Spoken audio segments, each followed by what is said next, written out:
Salut. Bienvenue sur Develop Africa. Bienvenue sur Develop Africa, la chaîne des investisseurs, des entrepreneurs et des leaders de l'Afrique. La chaîne des Africains de la diaspora et de nos frères et sœurs africains en Afrique. Encore bienvenue. Merci à tous nos fans, à tous nos téléspectateurs. Je vous demande toujours de souscrire sur nos vidéos. Chaque fois, vous allez recevoir de nouvelles vidéos éducatives. Je demande aux nouveaux aussi de souscrire. Ensemble, nous construisons l'Afrique. Aujourd'hui, on va parler du leadership. Comment devenir un leader charismatique? Comment se retrouver en tant que leader? Comment reconnaître un leader? Comment suivre un leader? Un leader, c'est une personne. C'est un alpha, male ou femelle, qui a tendance de l'idée d'être à la tête d'un certain groupe, que ce soit une société, que ce soit une organisation, que ce soit un village, que ce soit un pays, que ce soit un continent. Le leadership se reconnaît toujours par ta facilité, ton habileté. Comment tu es habile à convaincre les êtres humains de te suivre. Dans ce monde, on a toujours connu des grands leaders. Des leaders de valeur, comme Abraham Lincoln des États-Unis, comme Mahatma Gandhi de India.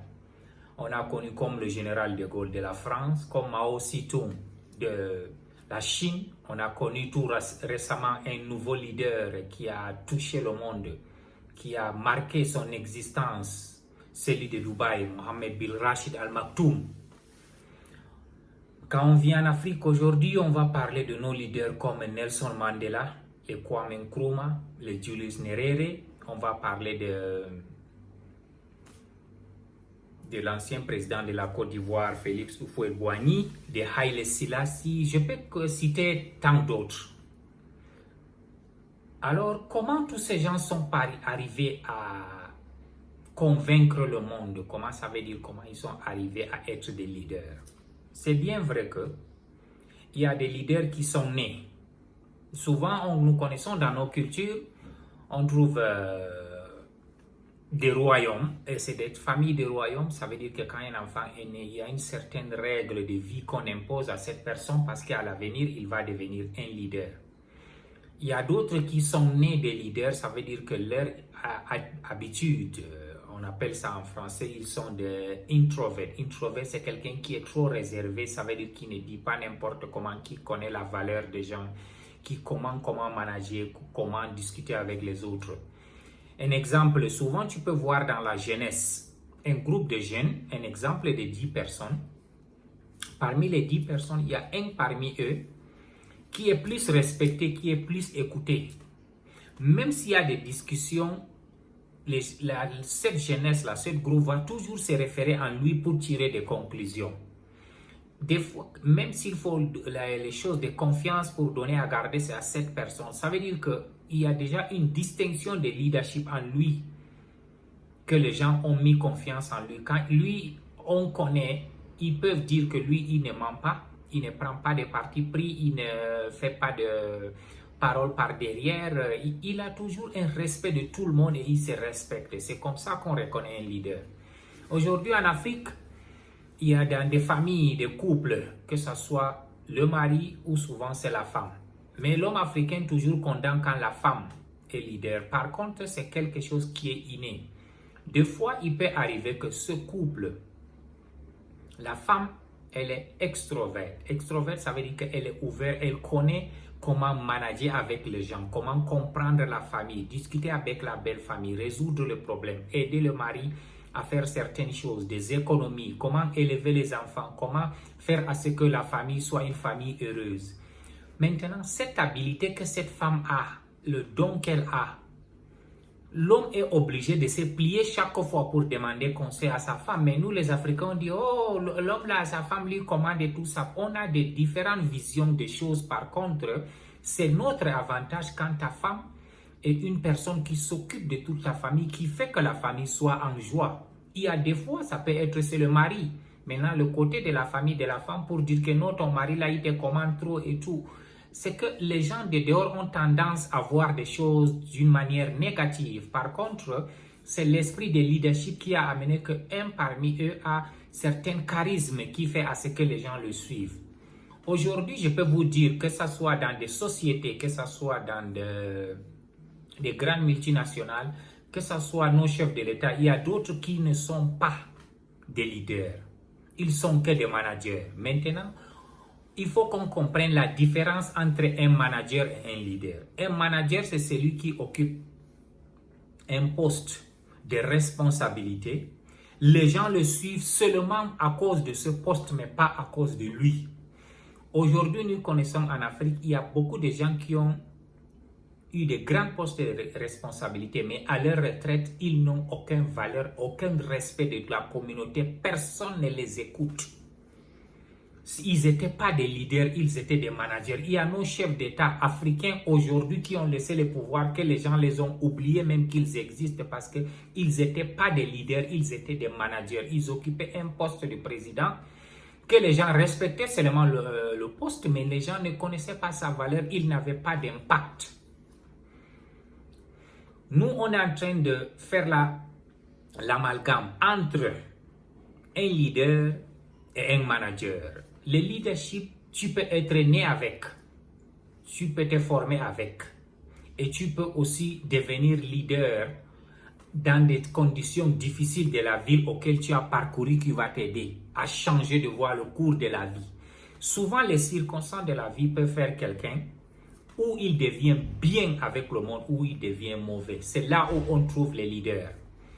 Aujourd'hui, pour être un leader, c'est quelque chose de simple. D'abord, il faut étudier, il faut avoir l'empathie.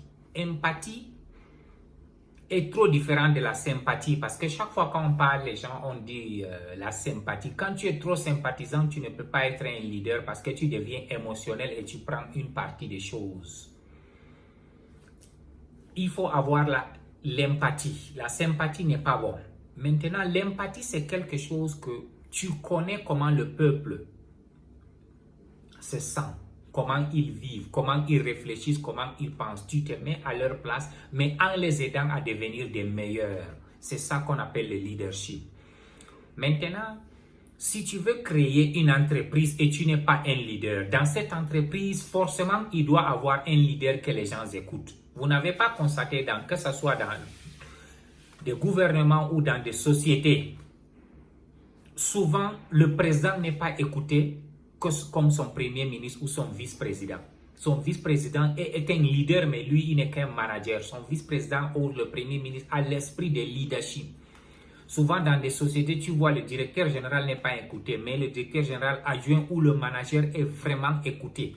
Il est écouté, c'est parce qu'il a l'esprit de leadership. L'esprit de leadership, ça veut dire que c'est engager le peuple en toi. Il y a des gens aujourd'hui qui ont l'esprit de leadership, mais ils ont utilisé ce leadership d'une mauvaise manière pour envoyer les gens dans la merde. Pour reconnaître que tu es un leader, c'est quand tu peux convaincre ta famille, ton entourage, ta vie, ton pays à une discipline, à une vocation bien déterminée. Ça veut dire que tu fais que ton peuple se réveille le matin et ils sont d'accord de ce que tu les dis. Ils ne questionnent pas ton habileté. C'est ça qu'on appelle un leader. Un leader, c'est quelqu'un qui parvient à amener un peuple à une destination bien définie. Ça veut dire que le peuple lui donne sa confiance, sa vie. Le peuple est prêt à mourir pour lui. Tout ce qu'il dit au peuple, le peuple l'exécute sans bien lui demander. Pourquoi? Parce qu'il est arrivé à un niveau de crédibilité dans sa vie que s'il dit quelque chose, les gens ne questionnent pas. C'est ça qu'on appelle un leader. Aujourd'hui, tout ce qu'on fait dans ce monde-là, si on n'a pas l'esprit de leader, c'est difficile parce qu'on est en train de gérer les êtres humains. Et les êtres humains toujours ont besoin de alpha, ils ont besoin de numéro 1. Ils ont besoin de quelqu'un qui doit aller devant, de quelqu'un qui doit prendre le risque pour eux, de quelqu'un qui doit parler pour eux, de quelqu'un qui doit réfléchir pour eux. C'est pour ça qu'aujourd'hui, on a le système d'abord avant, des royaumes, qu'on avait des rois chez nous. On avait des chefs de village, on avait des chefs coutumiers, des chefs de quartier. On est arrivé au niveau maintenant du gouvernement. On a formé un gouvernement avec un président de la République. Il faut que ces leaders comprennent que pour que le peuple te fasse confiance, il faut que toi, tu parviens à devenir l'homme de confiance. Comment maintenant apprendre à être leader? C'est possible. Quand on se réveille le matin, on doit comprendre d'abord qu'est-ce que je vais faire à ce peuple. Si je ne suis pas là, les gens vont se rappeler de moi. Ou si je ne suis pas à ce poste, les gens vont toujours me donner du respect. Moi, j'en connais aujourd'hui le président de la République. Ici, en Afrique, quand ils arrivent même dans un restaurant, personne ne se lève pour les dire bonjour. Ils vont dire que voilà l'ancien président tel. Mais il y a des leaders, quand ils arrivent quelque part, c'est tout le monde se lève. On a vu l'exemple aujourd'hui avec Jerry Rawlings de Ghana. Que son âme se repose en paix. Jerry Rawlings, c'était un leader, c'est quelqu'un qui a amené le peuple. Aujourd'hui, si Jerry Rawlings s'arrête même dans un carrefour, il faut voir comment les gens créent l'embouteillage jusque-là pour le vénérer, pour le respecter, pour le remercier. Ça veut dire toujours la valeur. C'est ça un leader. Un leader, c'est celui qui a le charisme de conduire son peuple, le charisme d'aider son peuple, le charisme d'écouter son peuple, le charisme de comprendre le problème de son peuple. Aujourd'hui, on a un leader en Tanzanie qui s'appelle John Pombe Magufuli, l'homme qui a changé l'histoire de la Tanzanie. Aujourd'hui, on a un leader au niveau du Rwanda qui s'appelle le président Paul Kagame. Ça, ce sont les leaders de l'Afrique. C'est des gens qui changent le cours de l'histoire. C'est des gens qui amènent le peuple à prendre leur destinée entre leurs mains. Si on veut devenir indépendant en Afrique économiquement, avant de devenir politiquement, il faut qu'on ait des leaders qui ont des visions. Une vision qui doit amener le peuple à prendre sa propre responsabilité, à avoir une vie que le peuple désire. Un leader, c'est quelqu'un qui ne force jamais son peuple. C'est quelqu'un qui suggère toujours au peuple de faire quelque chose. Quand tu es un leader, tu as une stratégie. Comment amener ton peuple à une certaine destination sans les forcer. C'est ça qu'un leader. Mesdames et messieurs, demandez-vous question. Quelqu'un comme Mahatma Gandhi, il a l'idée un pays de plus de 500 à 600 millions d'habitants. Mahatma Gandhi n'a pas de force, il ne s'habille pas, il n'a rien, pas de sécurité, il n'a rien. Mais quand Mahatma Gandhi sort, il parle un seul mot, c'est tout le peuple qui le suit. Demandons-nous ce pouvoir, cette force, comment il l'a créé, comment il a su maîtriser l'être humain, comment il a pu comprendre la réflexion de l'être humain et de leur leader à cette façon. Vraiment, le leadership, c'est la clé de notre vie. Si on n'est pas un leader, on ne peut même pas réussir dans nos vies quotidiennes, tous les jours. Comment on vit avec le peuple, comment on travaille, comment on négocie un marché, comment on vit avec nos enfants. Même nos enfants, si on n'a pas un bon esprit de leadership, on ne peut pas leur donner une bonne éducation. Je demande à tout le monde de souscrire à mon vidéo, souscrire à ma vidéo. Je demande à tout le monde de souscrire encore, de liker nos vidéos. Nous allons recevoir chaque fois de nouvelles vidéos éducatives. Je vous remercie. Bye.